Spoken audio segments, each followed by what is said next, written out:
بسم اللہ الرحمن الرحیم۔ السلام علیکم۔ یہودی حضرت علی رضی اللہ تعالیٰ عنہ کے علم سے بہت زیادہ حیران ہوا کرتے تھے۔ ایک بار یہودیوں نے ایک منصوبہ بنایا کہ کوئی ایسا بندہ تلاش کیا جائے جو حضرت علی کا سوال و جواب میں مقابلہ کرے۔ یہودیوں نے حضرت علی سے علم کا مقابلہ کرنے کے لیے بندہ تلاش کرنا شروع کر دیا تھا۔ یہودیوں کو ایک غار میں بندہ ملا جو بہت ہی بوڑھا تھا، جو تقریباً 70 سال سے اسی غار میں رہ رہا تھا۔ اس بوڑھے یہودی عالم کے پاس اتنی ریاضت تھی کہ وہ غیب کی چیزوں کو اپنے علم سے معلوم کر لیتا تھا۔ یہودی اس بوڑھے عالم کو کوفہ میں لے آئے۔ جب ان کو پتہ چلا کہ حضرت علی کوفہ کی مسجد میں صحابہ کرام کے ساتھ تشریف فرما ہیں، تو انہوں نے یہودی عالم کو حضرت علی کی بارگاہ میں پیش کیا۔ وہ بوڑھا یہودی عالم حضرت علی سے کہنے لگا، اے مسلمانوں کے خلیفہ، میں نے سنا ہے کہ آپ کوفہ کے لوگوں سے بہت زیادہ سوال و جواب پوچھتے ہیں۔ آپ مجھ سے سوال کریں، میں ان کا جواب دیتا ہوں۔ حضرت علی رضی اللہ تعالیٰ عنہ نے اس یہودی عالم سے کہا کہ میرے سوالوں کا جواب تم اکیلے دو گے یا جو تم کو یہاں لے کر آنے والے ہیں وہ بھی آپ کے ساتھ میرے سوالوں کا جواب دینے کے لیے آپ کی مدد کریں گے؟ یہودی عالم نے کہا، یا علی، آپ سوال تو کریں، آپ کے سوال کا جواب دینے کے لیے میں اکیلا ہی کافی ہوں۔ مسجد میں موجود لوگوں نے حضرت علی سے کہا، اے امیر المومنین، آپ اس یہودی عالم سے سوال کریں۔ حضرت علی رضی اللہ تعالیٰ عنہ نے اپنے ہاتھ کو پیچھے کر کے مٹھی بند کی، پھر ہاتھ کو یہودی کے سامنے کر کے یہودی سے کہا کہ بتاؤ میری مٹھی میں کیا ہے۔ یہودی نے آنکھیں بند کی اور اپنے علم کے ذریعے اندازہ لگانا شروع کر دیا۔ تھوڑی دیر کے بعد یہودی نے جواب دیا، اے علی، ابو قبیس کے علاقے میں فلاں درخت پر ایک گھونسلہ میں فاختہ نے انڈے دیے ہیں، ان انڈوں میں سے ایک انڈا آپ کی مٹھی میں ہے۔ وہاں سارے مجمع کی نظریں حضرت علی رضی اللہ تعالیٰ عنہ کی مٹھی پر تھی۔ جب حضرت علی رضی اللہ تعالیٰ عنہ نے مٹھی کو کھولا تو حضرت علی رضی اللہ تعالیٰ عنہ کی مٹھی میں فاختہ کا انڈا ہی تھا۔ یہودیوں نے یہودی عالم کی حوصلہ افزائی کرتے ہوئے کہا کہ اب باری سوال کرنے کے لیے مسلمانوں کے خلیفہ کی ہے۔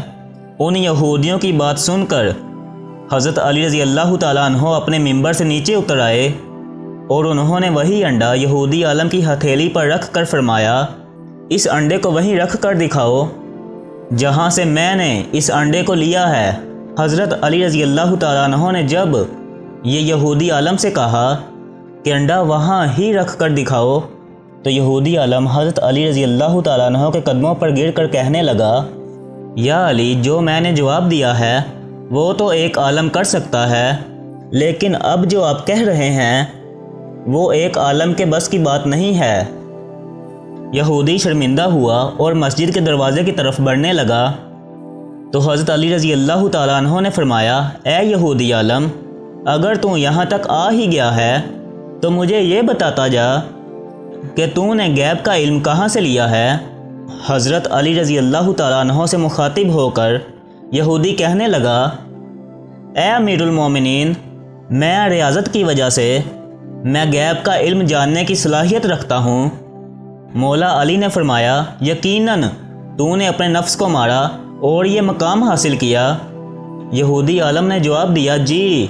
مولا علی رضی اللہ تعالیٰ عنہ نے یہودی کو پوچھا کہ تو اپنے نفس کو مارنے کے لیے کیا کرتا ہے؟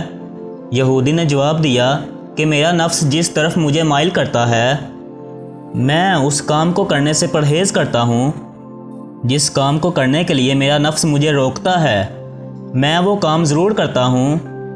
میں کلمہ نہ پڑھنے کے باوجود بھی اپنی ریاضیت سے غیب کی چیزوں کو دیکھنے کی صلاحیت رکھتا ہوں۔ حضرت علی رضی اللہ تعالیٰ عنہ نے یہودی سے پوچھا کہ جو تیرا نفس کہے گا وہ تو نہیں کرے گا؟ یہودی نے جواب دیا، جی، میں بالکل نہیں کروں گا۔ حضرت علی نے کہا کہ تیرا نفس کیا کہتا ہے کہ تو مسلمان ہو جا کہ نہیں؟ یہودی عالم نے کہا کہ میرا نفس مجھے یہ اجازت نہیں دیتا کہ میں مسلمان ہو جاؤں۔ حضرت علی رضی اللہ تعالیٰ عنہ نے فرمایا کہ اگر تیرا نفس تجھے کہتا ہے کہ تو مسلمان نہ ہو تو پھر تو مسلمان ہو جا، کیونکہ تو خود کہتا ہے کہ جس کام سے تیرا نفس تجھے روکتا ہے وہ کام تو ضرور کرتا ہے۔ حضرت علی رضی اللہ تعالیٰ عنہ کا یہ کہنا ہی تھا کہ یہودی حضرت علی کے قدموں میں گر کر کہنے لگا، یا علی، آپ نفس سے کس طرح واقف ہیں؟ حضرت علی مسکرائے اور اس یہودی کو کلمہ پڑھا کر مسلمان کر دیا، اور جو اس یہودی عالم کے ساتھی تھے وہ مارے شرمندگی کے اپنے سر جھکا کر بیٹھے رہے۔